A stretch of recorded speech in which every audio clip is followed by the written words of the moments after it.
Oh, good morning, good morning, good morning. Hello, my name is Kenny Polcari, and I am your host of the party. Today is March 23rd, 2022, and what is it that you need to know? What happened yesterday, what's happening today in the markets, and what we need to be prepared for. Okay, so let's talk about it. Jay Powell, that is, Fed chair, he signals larger rate hikes and stocks surge while bonds are plunging. Now, will history repeat itself? That's the big question. Kind of looks like it to me. Oil, which took a breather yesterday after it surged 7% on Monday, is higher again today. And new home sales are due out at 10 o'clock this morning. That's going to be a key indicator. Joey's on his way to Europe, and Ketanji Jackson is going back to Capitol Hill. And so what are we having for dinner tonight? We're going to have the rigatoni with grilled sausage, grilled sweet sausage, and broccoli. It is simple yet hearty and delicious.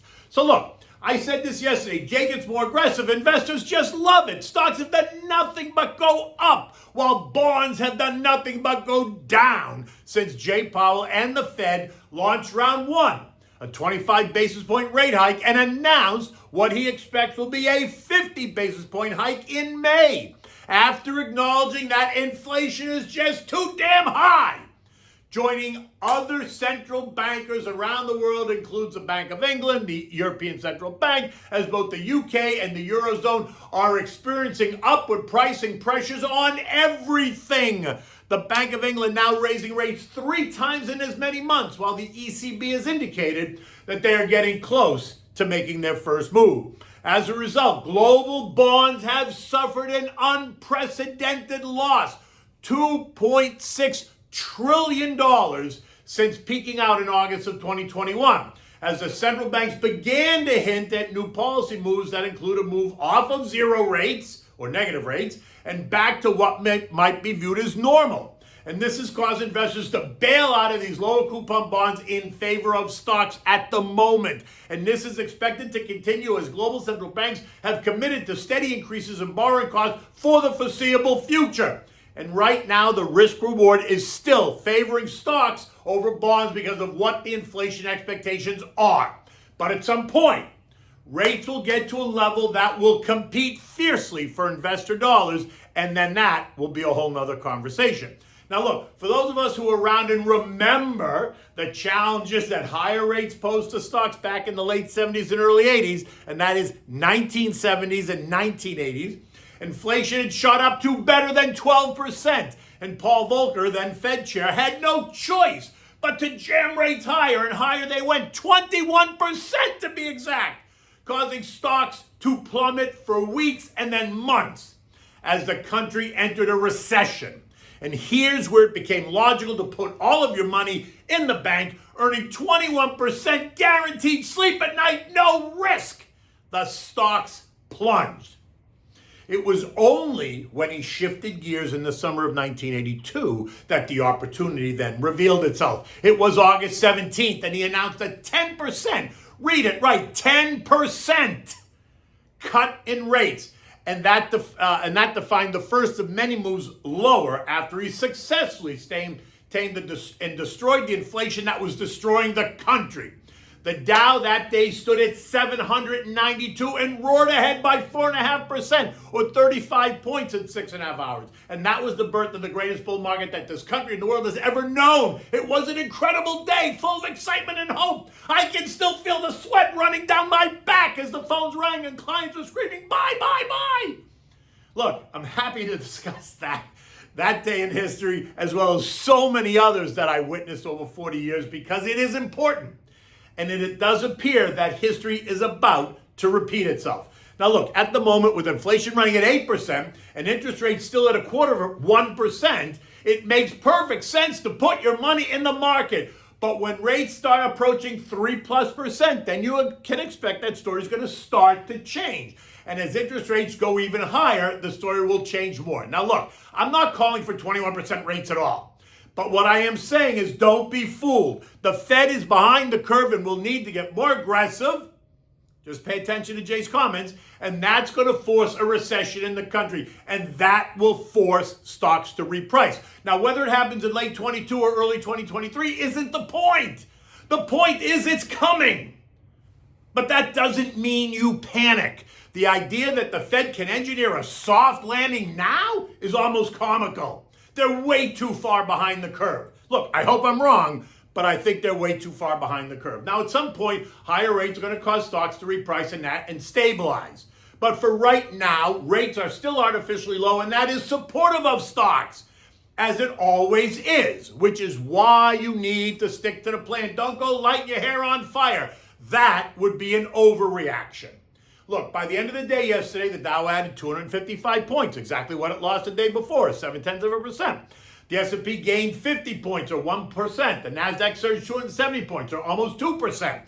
The Russell tacked on 22 points, 1.1%. The transports gained 145, or 0.8%. We are now knocking closer to the highs than the lows.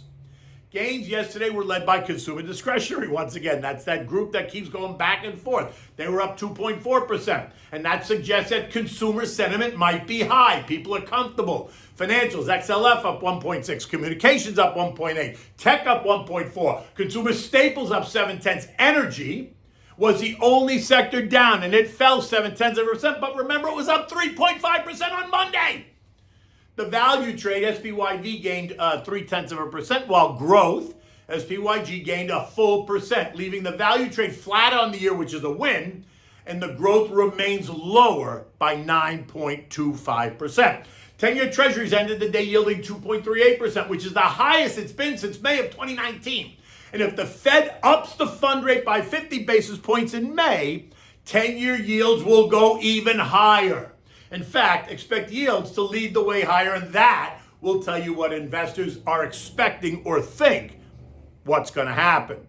Oil, which shot higher on Monday, I told you up 7%, took a breather yesterday as it digested that move up from the day before. This morning, we have reports that crude inventories are lower than expected, and that's causing oil to move higher yet again. West Texas Intermediate is up 1.8%, or $1.90 a barrel at $111.15. And like I said yesterday, I think we're in this $100 to $120 range for West Texas for now. But as the summer driving season takes hold, I would expect oil to move higher, unless, of course, gasoline gets so expensive that it causes everyone to just stay home because they're forced to choose gasoline over food or food over gasoline, right? This morning, U.S. futures are lower. Dow futures down 88, S&P's down 13, the Nasdaq's down 66, the Russell's off 11. Global bond markets are attempting to stabilize after their beating, while investors continue to put money to work in the stock market as an inflation hedge, and that makes perfect sense right now. Joey is on his way to Europe this morning to meet with global leaders as he's expected to address a meeting of the European Council. He's also expected to have an emergency NATO summit over Russia and Ukraine, and then he's going on to a meeting of the G7. I just hope that, he can stay awake. Ketanji Brown Jackson did an outstanding job yesterday on the Hill. She held her own after 14 plus grueling hours, and she is expected to return there today. Look, in the end, the Senate is expected to confirm her nomination to the Supreme Court, but not before all the pomp and circumstance, because that's what they do in Washington. Eco data this morning. Now, this is going to be a key number, right? It includes, and it's only one eco data point, new home sales, and they are expected to be up by 1.1% this month. Now remember, this is a key data point because it speaks to the level of interest rates vis-a-vis mortgage rates. As interest rates go up, mortgage rates goes up and houses become less affordable. Ganesh? Okay. European markets are also slightly lower this morning, down about 0.3 to 0.8% across the board. UK inflation is running at an annual rate of 6.2%. The highest since 1992. And like here, it is soaring food, fuel, and energy costs that's impacting everyday Europeans. The fighting still going on in Ukraine. While President Zelensky has proposed a number of ceasefire talks, Vlad wants to destroy the place first before he sits down to discuss what's next. But the Ukrainians are not giving up just yet, and that's causing Vlad to call upon what? Belarus, a whole nother country, to join Moscow in bringing Ukraine to its knees. And so what will Belarus do? And then what's next? In addition, Vlad has also begun to threaten Poland, wanting them to stay out of this battle. And so this crisis is far from over. And remember, Poland is a full NATO member and has been since 1999. This morning, Bitcoin's trading right where it was yesterday, 42,100. Ethereum's trading just below 3,000 at 29.50. The S&P closed at 45.11, up 51 points after trading as high as 45.22. We pushed right up and through resistance at 44.71, a level I thought was going to provide some resistance, but didn't. So now 45.50 is the next real challenge. The S&P is now up 8.7% in 1 week and is completely defying the death cross indicator that took place on the 14th. Now look, if we break out at 45.50, then the algos are going to kick in and we could easily trade towards the highs of the year, closer to 4,800. The move all driven by the algos that control so much of the action. So just sit tight and stick with the plan and stay in the game. So what are we having for dinner tonight? We're having the rigatoni with grilled sausage and broccoli. This is such a simple, hearty, yet delicious, delicious dish. Fills your belly. Really fills your belly. You feel great. Okay, so for this you need Italian sweet sausage. Feel free to use hot if you want. You need broccoli, garlic, olive oil, chicken stock, and grated Parmigiana cheese. So you want to start by doing the usual. Bring a pot of salted water to a rolling boil on the back burner and then just turn it down and leave it there for when you need it. Light the grill while you're doing this also to get it all nice and not because you want to do the sausage on the grill. Now, while this is heating up, you want to saute some crushed garlic in an olive oil in a large saute pan. When it's nice and golden, you want to add in the sliced broccoli heads, right? So you want to chop them, not really fine, a little bit chunky. Season it with salt and pepper, turn the heat to medium, medium-low, and just cover it, stirring it occasionally just to move it all around. Don't let it burn. Now, go out and put the sausage on the grill and cook it, turning the sausage so that you don't burn it on any one side. Right? Once it's cooked, then it'll cook relatively fast because you're going to continue to cook it in the saute pan.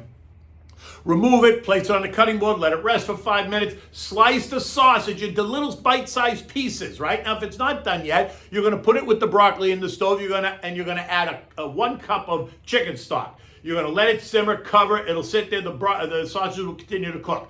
Now, boil the rigatoni for, 8 minutes or so until it's al dente. Strain it. Keep a mugful of pasta water to reserve. Return the pasta to the pot. Add back 1/4 of the cup of the water. Toss it. Let it sit for 2 minutes so the pasta absorbs the water.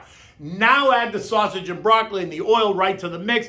Put 2 handfuls of grated Parmesan cheese. Mix it well. Serve it immediately in warm bowls with some toasted garlic bread, right? Have a nice glass of wine and some dinner music, and boom, you're going to win the prize. Always have extra grated Parmigiana cheese on your table for your guests because I can never have enough grated cheese on my pasta. Oh my God, so delicious. In any event, look, the day is young. The sun is just coming up. It looks like it's going to be kind of a cloudy day. It's supposed to rain here this afternoon and all day tomorrow. It's supposed to be a lousy day, but then the weekend is supposed to be 100% sunny and gorgeous. So until tomorrow, take good care.